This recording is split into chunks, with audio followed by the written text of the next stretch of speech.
तो आइए पहले क्वेश्चन से शुरू करते हैं। पहला है, सर्वप्रथम विद्युत की खोज किसने की थी? फ्रैंकलिन, थेल्स, फैराडे या वोल्टा?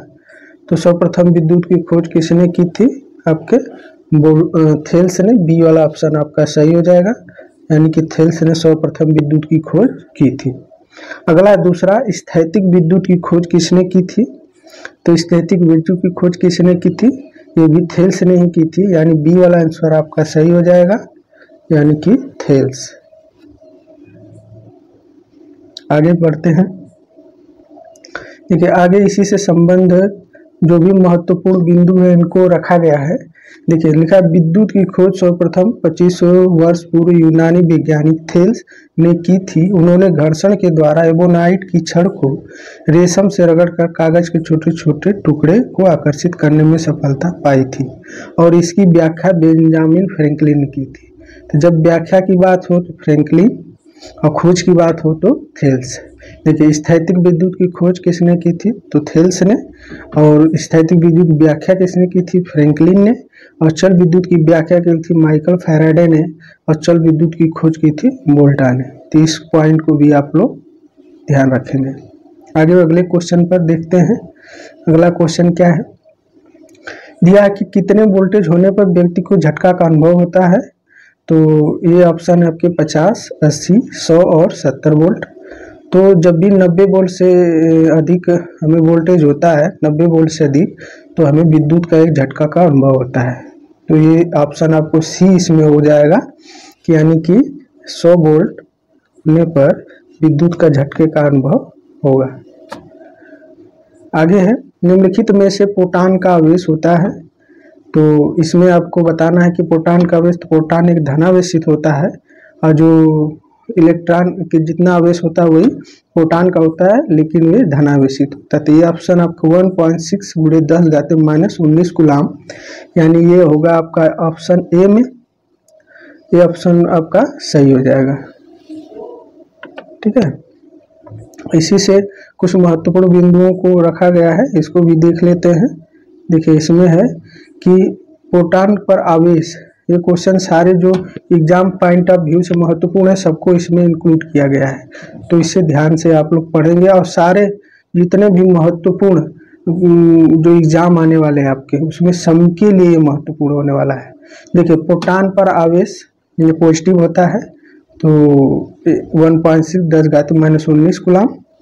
प्रोटॉन पर द्रव्यमान होता है 1.67 10⁻⁻27 किलोग्राम। और इलेक्ट्रॉन पर आवेश होता है वो, लेकिन ये नेगेटिव होता है, 1.6 × 10⁻⁻19 कूलाम। इलेक्ट्रॉन का द्रव्यमान होता है 9.109 × 10⁻⁻31 किलोग्राम। और न्यूट्रॉन पर कोई आवेश नहीं होता। और इलेक्ट्रॉन का जो द्रव्यमान होता है लगभग प्रोटॉन के द्रव्यमान के बराबर ही होता है। यह क्वेश्चन पूछा जाता है कि इलेक्ट्रॉन का द्रव्यमान प्रोटॉन के द्रव्यमान के कितना गुना है? तो प्रोटॉन के द्रव्यमान का 1 मतलब प्रोटॉन के द्रव्यमान बटा 1845 या 1840। इस चीज को ध्यान रखना हमको। आगे बढ़ते हैं अगले क्वेश्चन पर। अगला क्वेश्चन आपका दिया हुआ है कि परमाणु के नाभिक में उपस्थित होते हैं। तो परमाणु के नाभिक में आपको क्या उपस्थित होते हैं? इलेक्ट्रॉन, प्रोटॉन, या प्रोटॉन या न्यूट्रॉन, या न्यूट्रॉन या इलेक्ट्रॉन, या इलेक्ट्रॉन, प्रोटॉन, न्यूट्रॉन। तो जैसे परमाणु के नाभिक है तो नाभिक में होते हैं प्रोटॉन और न्यूट्रॉन, यानी बी वाला आंसर आपका सही हो जाएगा, यानी कि प्रोटॉन और न्यूट्रॉन। नाभिक की खोज किसने की थी? रदरफोर्ड ने। इसको भी आप लोग ध्यान देना, 1911 में रदरफोर्ड ने की थी। अगला है, परमाणु द्रव्यमान किसे कहते हैं? अर्थात परमाणु द्रव्यमान में होता है। तो परमाणु द्रव्यमान उसे होते हैं जिसमें प्रोटॉन और न्यूट्रॉन होते हैं। प्रोटॉन और न्यूट्रॉन होते हैं आपके, ऑप्शन ए सही हो जाएगा, यानी कि प्रोटॉन और न्यूट्रॉन, उसे परमाणु द्रव्यमान, जिसको अंग्रेजी में एटॉमिक मास बोलते हैं। आगे इसी से संबंधित जो जो क्वेश्चन आने वाले एग्जाम में है उनको इसमें इंक्लूड किया गया है। देखिए परमाणु में किसी पदार्थ का वह छोटा से छोटा कण जो रासायनिक क्रिया में भाग ले सकता है और इसे पृथक किया जा सकता है, उसे परमाणु कहते हैं। यह मुख्यतः प्रोटॉन, न्यूट्रॉन, इलेक्ट्रॉन होता है। ये भी क्वेश्चन पूछा गया है कि प्रोटॉन में कौन कौन से तत्व विद्यमान होते हैं? तो प्रोटॉन, न्यूट्रॉन और इलेक्ट्रॉन। यह प्रकृति में स्वतंत्र रूप से विद्यमान नहीं है, ये भी क्वेश्चन महत्वपूर्ण है। और परमाणु द्रव्यमान अभी हम लोगों ने जिक्र किया, प्रोटॉन और न्यूट्रॉन का योग होता है। और परमाणु को एटॉमिक नंबर जिसे बोलते हैं, प्रोटॉनों की संख्या या इलेक्ट्रॉनों की संख्या जिसे कहते हैं, प्रोटॉन या इलेक्ट्रॉन की संख्या होती है, ये एटॉमिक नंबर होता है। तो इसको भी आप लोग ध्यान रखना है। आगे है, देखिए इसमें जो एटम के स्ट्रक्चर है उसको इसमें दर्शाया गया है। तो इसमें देखिए जो ये बाहरी कक्षा में है ये क्या है, इलेक्ट्रॉन है। और जिसको इलेक्ट्रॉन जिसमें कक्षा में होता है इसको इलेक्ट्रॉन ऑर्बिट बोलते हैं, ऑर्बिट मीन्स कक्षा होता है। तो जैसे इसमें ये देखिए नाभिक है, नाभिक में प्रोटॉन और न्यूट्रॉन है। और नाभिक की खोज हमने जिक्र किया 1911 में किसने की थी, रदरफोर्ड ने।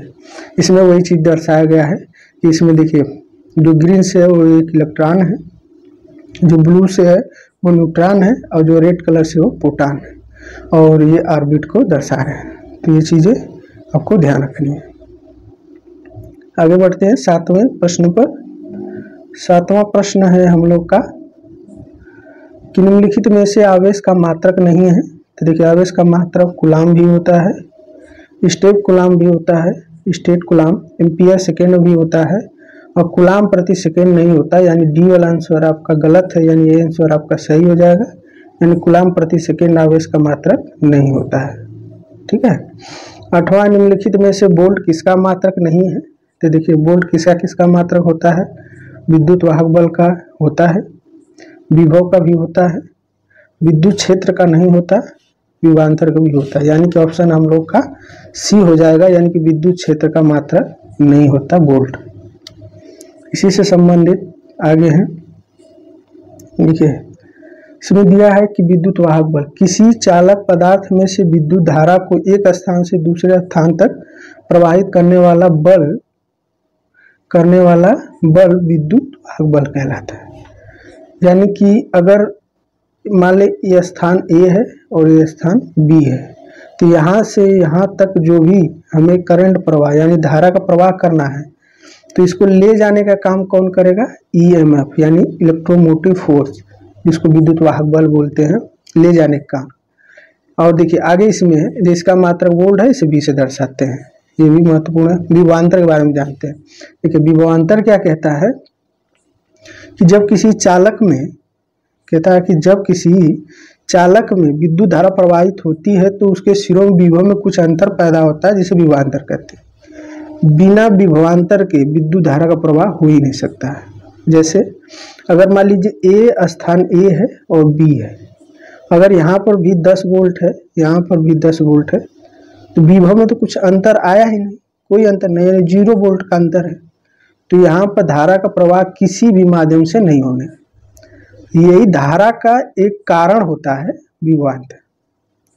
यानी कि ले जाने का कार्य ईएमएफ यानी विद्युत वाहक बल, और उसका कारण, जाने का कारण क्या है, वो विभवांतर। यानी यहाँ पर 10 वोल्ट है, ये 8 वोल्ट होगा, तो यहाँ पर आप जानते हैं कि जब हाई से लो की तरफ करंट प्रवाह होती है तो इसमें 2 वोल्ट का अंतर है कि नहीं, यही वोल्ट अंतर ही करंट प्रवाह के कारण बना है, इसलिए विभवांतर कहते हैं। इसका भी मात्रक वोल्ट ही होता है, ये भी चीज ध्यान रखना है आपको, का मात्रक वोल्ट होता है।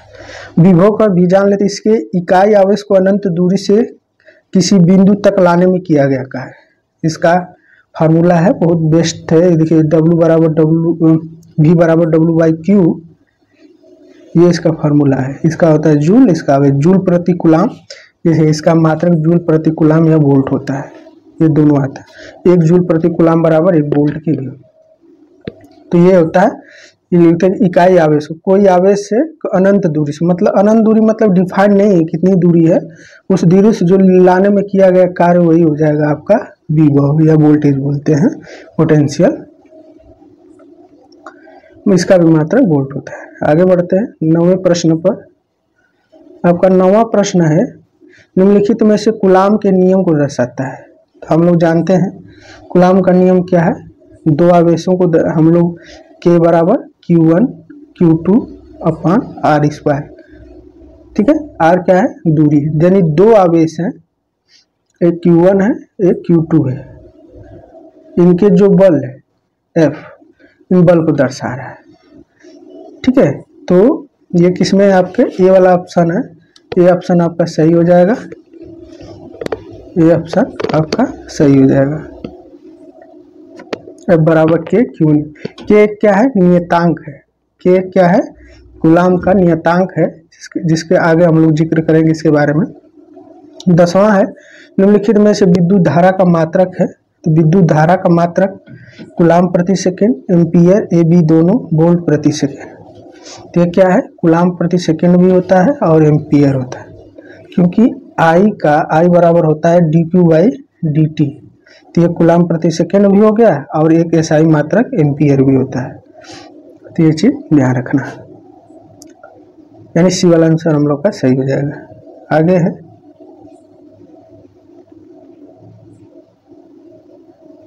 देखिए, आगे दिया हुआ है कूलाम का नियम, कोई दो आवेश Q1 Q2 एक दूसरे के r दूरी पर हो तो उनके बीच कार्य करने वाला विद्युत आकर्षण बल उनके आवेश के गुणनखंड के समानुपाती और उनके बीच की दूरी की वर्ग के व्युत्क्रमानुपाती होता है। ये इसका ये फार्मूला है। अब क्या है, आकर्षण बल है विद्युत का, के एक नियतांक है, स्थिरांक है, के का मान 1/4 पाई एप्सिलॉन नॉट होता है, के 19 इंटू 10 के अपान 9 न्यूटन मीटर प्रति कूलाम स्क्वायर होता है। एप्सिलॉन नॉट का मान होता है निर्वात में विद्युतशीलता, जिसका मान होता है 8.85 × 10⁻12 कूलाम स्क्वायर प्रति न्यूटन मीटर स्क्वायर, जिसको फैरेड प्रति मीटर भी कहते हैं। तो ये बहुत ही महत्वपूर्ण है, इसका मान पूछा जाता है। देखिए, विद्युत धारा किसी तत्व या पदार्थ में से इलेक्ट्रॉन प्रवाह या आवेश प्रवाह की दर को ही विद्युत धारा कहते हैं। बहुत सिंपल है, इसका आपका परिभाषा है। इसका एसआई मात्रक एम्पियर या कूलाम प्रति सेकेंड, जिसका जिक्र हम लोग कर चुके हैं। आगे बढ़ते हैं, आगे प्रश्न में 11वां प्रश्न दिया हुआ है आपका, निम्नलिखित में से ओम का नियम लागू होता है केवल एसी, केवल डीसी, एसी डीसी दोनों पर, केवल कुचालक। तो ये एसी डीसी दोनों पर ही लागू होता है, यानी सी वाला आंसर हमारा सही हो जाएगा, यानी एसी डीसी दोनों पर। ठीक है। 12 निम्नलिखित में से प्रतिरोध का मात्रक है ओम मीटर, ओम, वोल्ट प्रति एम्पियर या बीसी दोनों। तो देखिए, आप जानते हैं प्रतिरोध का मात्रक ओम होता है, सही बात है, लेकिन वोल्ट प्रति एम्पियर किस से होता है, आर बराबर होता है V/I, जहाँ पर R एक क्या होता है, स्थिरांक होता है। ठीक है, वो ओम के नियम के अनुसार। तो इस चीज को भी आप लोग को ध्यान रखना है। देखिए, ओम के नियम से संबंधित जो भी महत्वपूर्ण बिंदु है इसमें रख दिया गया है, इसको आप अच्छे से याद कर लीजिए। देखिए, ओम के नियम का प्रतिपादन जर्मन वैज्ञानिक 1826 ईस्वी में जॉर्ज साइमन ओम, इनका पूरा नाम है जॉर्ज साइमन ओम, ने दिया था। अगर नियत ताप पर किसी चालक में वोल्टेज तथा उसमें प्रवाहित होने वाली धारा के समानुपाती होता है, ये ओम का नियम है। बी समानुपाती आई, बी बराबर आई है, आर एक क्या नियतांक है जो चालक का प्रतिरोध है। ठीक है, तो देखिए आर बराबर V/I यानी वोल्ट प्रति एम्पियर, यानी 1 ओम के बराबर होता है। ओम का नियम प्रतिरोध संधारित्र प्रेरकत्व पे भी लागू होता है, यानी कि R, C और L पर भी लागू होता है। यह एक रेखी यानी लीनियर द्विदिशात्मक परिपथ पर भी कार्य करता है। ये इसी दूसरी दोनों पर काम करता है। तो इसको सारे बिंदु को आप याद रख लेंगे। ये प्रतिरोध के बारे में जान लेते हैं।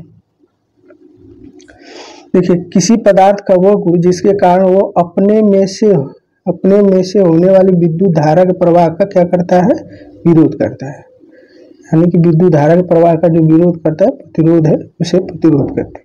प्रतिरोध का आकार शक्ति पर निर्भर करता है, इसे R से प्रदर्शित करते हैं। प्रतिरोध का मात्रक ओम या वोल्ट प्रति एम्पियर, इसका जिक्र हो चुका है।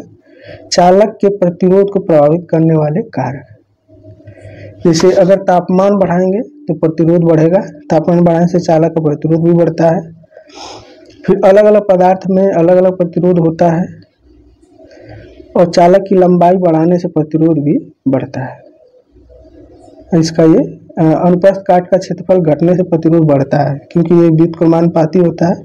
इसका ये फार्मूला है आर बराबर सिग्मा नहीं सॉरी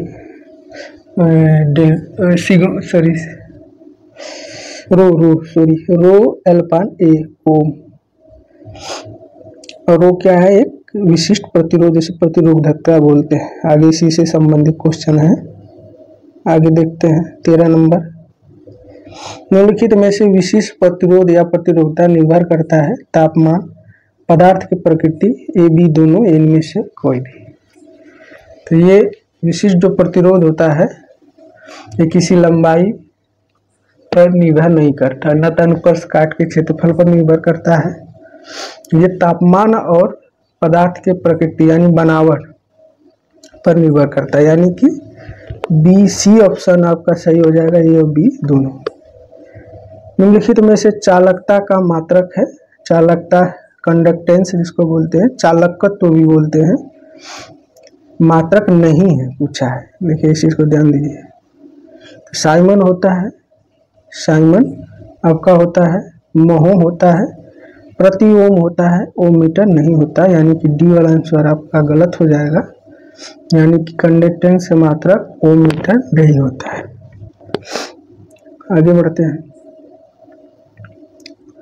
देखिए विशिष्ट प्रतिरोध या प्रतिरोधकता, जिसको स्पेसिफिक रेजिस्टेंस या रेजिस्टिविटी कहते हैं, किसी चालक पदार्थ का विशिष्ट प्रतिरोध उस पदार्थ के बने इकाई लंबाई और इकाई परिच्छेद के क्षेत्रफल के तार पर प्रतिरोध होता है, उसे हम लोग रो से प्रदर्शित करते हैं। इसका मात्रक ओम मीटर या ओम सेंटीमीटर। किसी पदार्थ का विशिष्ट प्रतिरोध निर्भर करता है, किसी पदार्थ का विशिष्ट प्रतिरोध पदार्थ के तापमान और पदार्थ के प्रकृति पर। इसके बारे में हम लोग पढ़ चुके हैं, ठीक है। चालकता के बारे में पढ़ लेते हैं। देखिए कंडक्टेंस, पदार्थ का वह गुण जो विद्युत धारा प्रवाह में सुगमता प्रदान करता है, यानी कि धारा प्रवाह में उसकी मदद करता है, चालकता कहलाता है। इसे जी से प्रदर्शित करते हैं। इसका मात्रक मोहो, साइमन या प्रति ओम होता है। इसको ये देखिए इस प्रकार आप लिख सकते हैं इसको। किसी पदार्थ की चालकता उसके प्रतिरोध के व्युत्क्रमान होता है, ये वाले फार्मूले से, G बराबर 1/R।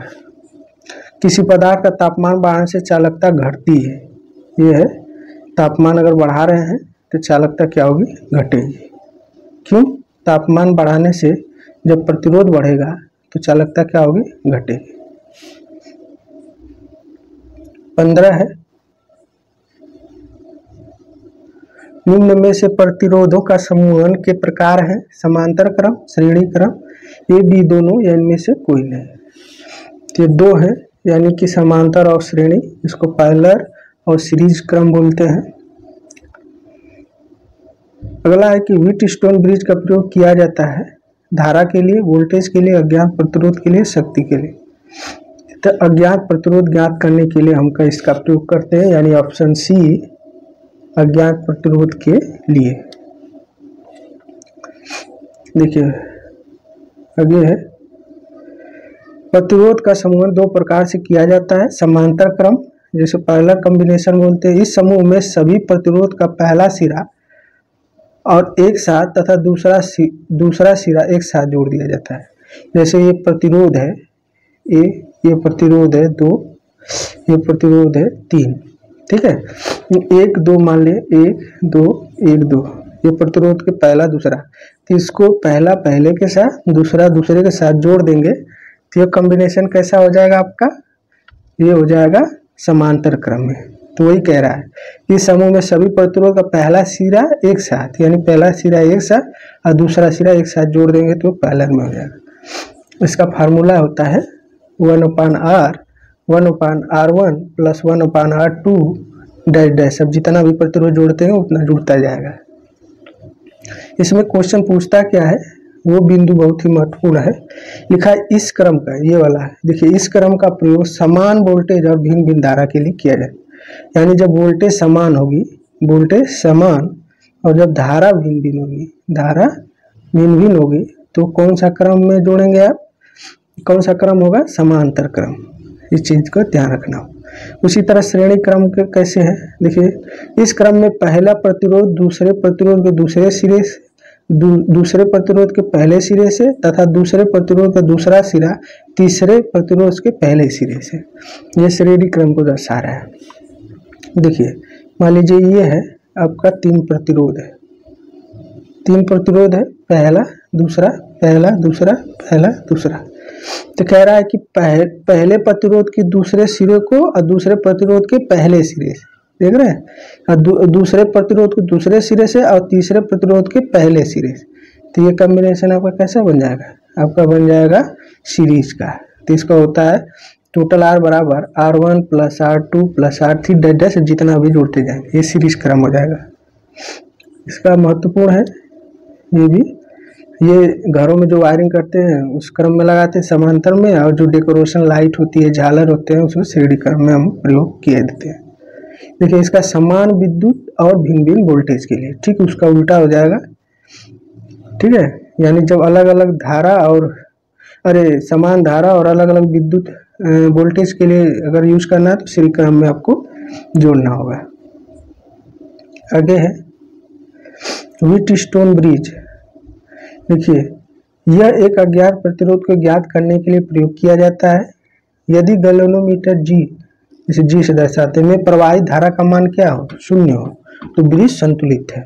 यानी कि G बराबर अगर 0 है आ जाए तो ये क्या है, ब्रिज संतुलित है, जिसके लिए फार्मूला है P/Q बराबर R/S या P/R बराबर Q/S। ये फार्मूला से आप अज्ञात प्रतिरोध को ज्ञात कर सकते हैं। गैल्वेनोमीटर के बारे में जान लेते हैं। यह एक प्रकार का धारामापी अमीटर है। ये एक प्रकार का क्या है, धारामापी अमीटर है। देखिए ये प्रतिरोध है 4, ठीक है। अब ये अगर ये दोनों संतुष्ट है, अगर मान लीजिए ये 10 है, ये 2 है, ये 4 है, ये 5 है, तो देखिए 10 गुना के 20 और 4 5 20, यानी दोनों का गुणनफल क्या हो गया, समान हो गया। तो ये इसमें धारा 0 हो जाएगी, यानी कि ये ब्रिज जो है संतुलित है। इस प्रकार से करते हैं, ठीक है। ये बहुत ही महत्वपूर्ण है, इसको आप लोग याद रखेंगे। आगे है 17 नंबर, निम्नलिखित में से शक्ति का सही सूत्र है।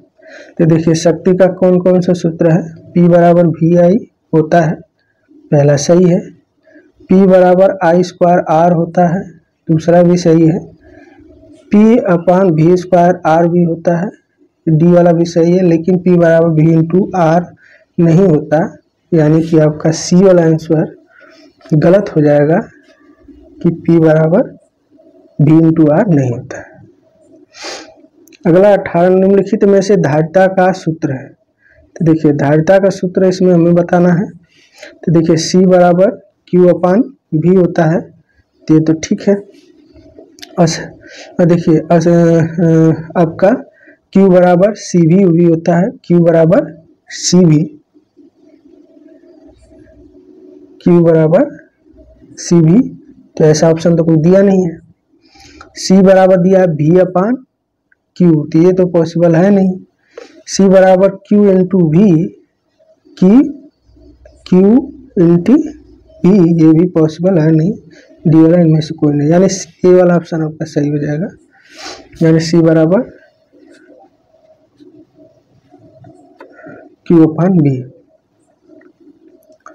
देखिए शक्ति, इकाई समय में खर्च की गई ऊर्जा को शक्ति या सामर्थ्य कहते हैं। इसका SI मात्रक वाट होता है। 1 वाट बराबर 1 जूल प्रति सेकेंड होता है, क्योंकि P बराबर होता है W/T, इसका ये फार्मूला होता है। तो इसका जूल, इसका सेकेंड, तो 1 वाट, इसका SI मात्रक वाट होता है। इस चीज को भी ध्यान रखना। देखिए एक अश्व शक्ति बराबर 746 वाट, ये ब्रिटिश में होता है। 735.5 ये मीट्रिक प्रणाली में होता है। 1 किलो हावर्स, ये बहुत ही बार आ चुका है एग्जाम में। 1 किलो वाट हावर्स बराबर 1.34 SP, ये आपका ब्रिटिश में, 1.36 ये हो जाएगा मीट्रिक में, और 3.6 × 10⁻³ -6 जूल या 1 यूनिट के बराबर होता है। ये बहुत ही महत्वपूर्ण है, इसको याद रखना। यानी कि 1 यूनिट में कितना जूल खर्च हो जाता है, यानी 36 × 10⁵ जूल। ठीक है। आगे है धारिता कैपेसिटी। किसी चालक की धारिता उसे चालक में विभव के एकांक से बढ़ाने के लिए आवश्यक आवेश की मात्रा होती है। ठीक है, ये इसका फार्मूला है। इसका एसआई मात्रक कूलाम प्रति वोल्ट तथा यह एक अदिश राशि है। इसका व्यवहारिक मात्रक माइक्रोफैरड। 1 माइक्रोफैरड बराबर 10⁻⁻6 फैरड होता है। ठीक है। आगे है 19 नंबर। किरचॉफ का कौन सा नियम ऊर्जा संरक्षण के सिद्धांत पर कार्य करता है? केसीएल या प्रथम नियम जिसको बोलते हैं किरचॉफ का पहला नियम, केवीएल या द्वितीय नियम, ए बी दोनों या इनमें से कोई नहीं। तो आपका क्या होता है केवीएल, यानी कि किरचॉफ वोल्टेज लॉ एक ऊर्जा संरक्षण के सिद्धांत पर कार्य करता है, यानी बी वाला आंसर सही हो जाएगा। और जो केसीएल होता है आवेश की या धारा के संरक्षण पर सिद्धांत पर कार्य करता है। 20 एक विद्युत प्रेस हीटर बल्ब किस प्रभाव के उपकरण है? चुंबकीय प्रभाव, ऊष्मीय प्रभाव, रासायनिक प्रभाव या गैस आयनिक प्रभाव। तो जैसे विद्युत प्रेस हीटर बल्ब ये क्या है? ऊष्मीय प्रभाव के उदाहरण है आपके, यानी कि बी वाला आंसर आपका सही हो जाएगा। आगे देख लेते हैं। देखिए किरचॉफ का प्रथम नियम जिसे केसीएल का नियम, जंक्शन लॉ या नोड लॉ भी बोलते हैं इसको, किसी खुले परिपथ में या किसी विद्युत परिपथ के किसी भी संधि पर मिलने वाली समस्त धाराओं का बीजगणितीय योग शून्य होता है। इसे बिंदु नियम भी कहते हैं। यह नियम आवेश या धारा के संरक्षण के सिद्धांत पर कार्य करता है। केसीएल इक्वेशन पूछेगा फार्मूला, तो ये है नोड -1। ये बहुत ही महत्वपूर्ण है। देखिए ये है नोड है, ये जहाँ पर सारे धाराएं आकर मिल रही हैं, तो ये नोड इसको बोलते हैं। ये करंट है, देखिए करंट को दर्शा रहे हैं I1, I2, I3। तो देखिए जो आने वाली धारा है, जैसे आने वाली कौन है, जैसे I1 है, I2 है, I3 है। तो I1, I2, I3 प्लस देखिए जाने वाली I4, I5 जाने वाली योग शून्य के बराबर होता है। तो यही इस चीज को दर्शा रहा है। ठीक है, आगे बढ़ते हैं। आगे दिया हुआ है आपका